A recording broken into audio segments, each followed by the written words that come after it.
In this video, I'm going to give you some quick tips and things to consider when planning on painting or staining a deck. Coming up.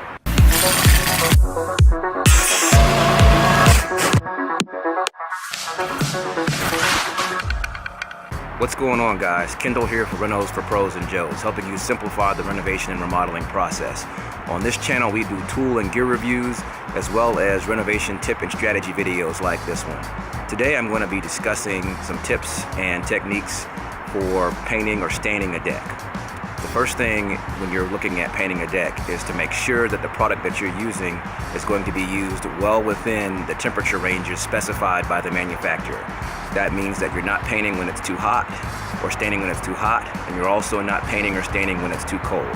Typically, most products used for painting or staining decks are going to have the temperature range on the can. If not, most will provide you with a link to go online to get that information. The next item that you want to consider is how you plan to paint or stain your deck. Whether you're going to roll it with a roller, whether you're going to brush it with a paintbrush, or whether you're going to spray it with a paint sprayer, or some combination of the three. This will affect how you're going to prep, which is the third item, preparation. You want to make sure that when you're planning to stain or paint your deck, that you mask off and cover the areas that you don't want to get paint on, such as the side of the building or home or property.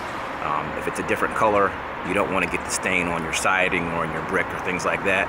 Same thing with your concrete or brick walkways, or even on your plants and shrubs that may be around the deck that you're going to be painting or staining.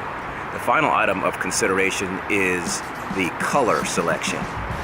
This is a big one and maybe one of the most important ones, particularly as it pertains to stain. What I've found is that typically the stain products are a lot more susceptible to bleeding off or absorbing pigment, at least on the surface level, from things that fall on the deck. That means trees and shrubbery and things like that, as leaves and nuts and acorns and things like that fall onto the deck. They can transfer pigment onto your deck. Even if it does not absorb into the wood, it's still an ongoing maintenance consideration that you should keep in mind when you're picking your color. This is going to be obviously a lot larger concern when you're selecting lighter colors. So if you've got trees and things like that that are close to your deck, or even not so close, just keep that in mind, because you may be picking up a part-time job, wiping down and mopping down the deck to keep it looking good. I'll give you a quick spin around of what I'm talking about here.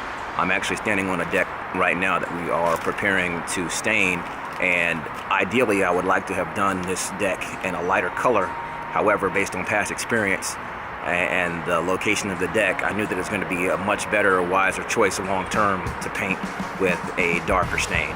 And I'll pan up so you can see what I'm talking about. If I pan straight up, you can see that this deck is directly underneath a large oak tree.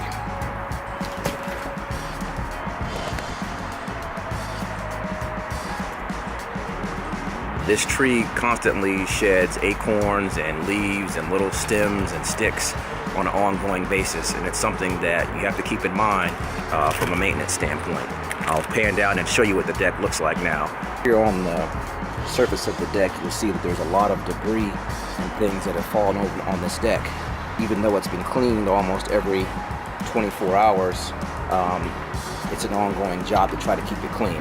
These are the things that you don't want on your deck, because they can easily transfer pigment,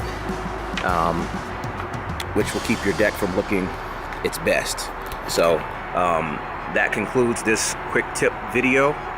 Don't forget to like, comment, subscribe, and share, and I will see you guys on the next one. Peace.